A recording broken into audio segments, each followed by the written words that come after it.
Hey, if you're a videographer or photographer like myself that's on a budget, you want to think of what you can do to make the biggest impact to improve your work. Lighting is the way to go. Let me show you some cool lighting that you can take in the studio or on the road.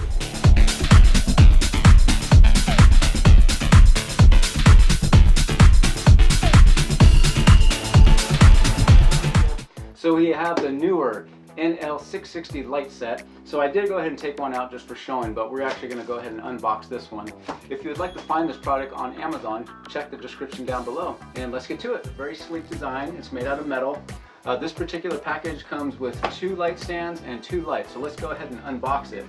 The 2 lights are identical, so I'm just going to set this one aside and reveal this one. So this is the first time I've actually unboxed this. And as I've always said before, I am a big fan of carrying cases. So these lights do come in a carry case. I love the convenience of carry cases because when I have a lot of gear in my car, and it's one thing to pack it into your car to do a job, but then when you're finished with the job, packing it up and getting it back into the car, a lot of times things get mixed up, broken, lost. So carrying cases are a definite plus. This is the Neewer brand, and the thing that I like about Neewer is they've got good equipment. It's affordable, and the cool thing about it being affordable is it's not cheap affordable, it's good affordable, if that makes any sense to you. So here we are with the carrying case. That's up here. So inside looks like we've got an instruction manual and then some other literature from Neewer.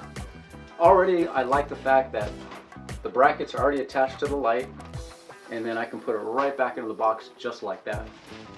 I've used these in the past, and what is nice about them is that they're very light because they're made out of aluminum.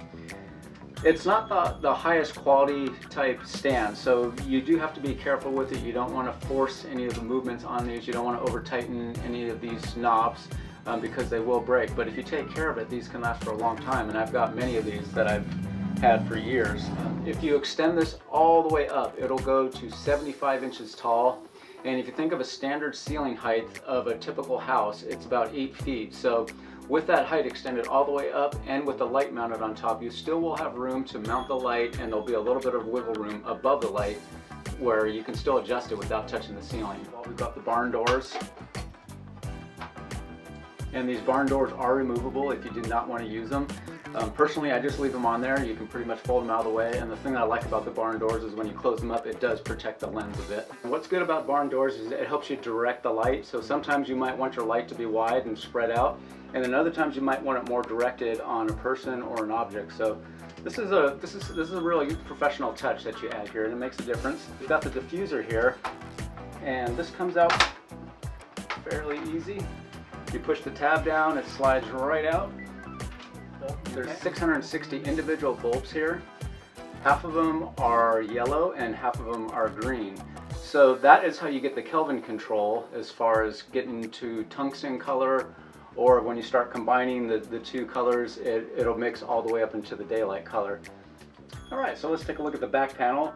Again, you've got 2 knobs. So this first knob would be your Kelvin control as far as color temperature.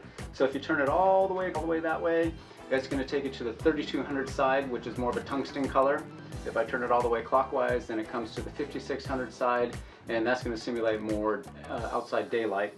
You have your dimmer dial down here, so it goes up and down, and then your on and off switch. So if you put it on the number 1 position, it's going to use power from the battery packs, which are not included with this package, but they would install here. It would take 2 of them.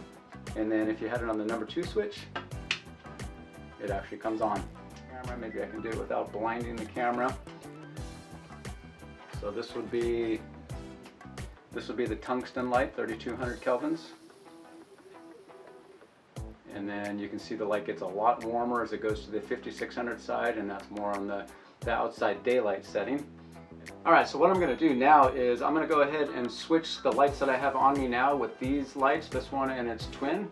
And I'm just going to do just a couple headshots of myself and just let you see how the lighting is. I have a white background behind me. Take a look and tell me what you think. Well, I hope this review was helpful for you as it was for me. I thought this was a really nice product to use.